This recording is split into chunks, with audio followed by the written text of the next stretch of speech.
Take 2. Ay, po, inyaki di. What are we gonna do today? Come on, Mudra. Say it in Ilocano. Yung alin? Nagdidilig ako. Agsibsibugak. There you go.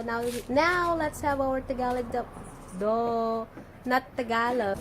Let's have our Ilocano WOTD. Our Ilocano WOTD is... Yes. Agsibsibugak. Not that. Oh my gosh. Ridaw. Ridaw. Pinto. Naipost ko na to sa Facebook page, pero para sa pronunciation, Ridaw.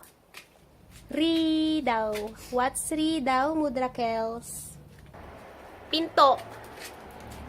Sa Ingles ay... Door. There you go. Example, Mudra. Using Ridaw.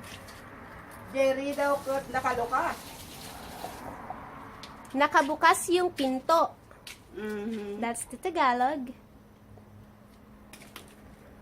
Nakalukat jay ridaw. Is that what you said? Yeah. Nakalukat jay ridaw. Or if you wanna say, open the door. Lukatamban jay ridaw. Lukatamban jay ridaw. So, ayun lang. That's all. Tapos na. Until next time.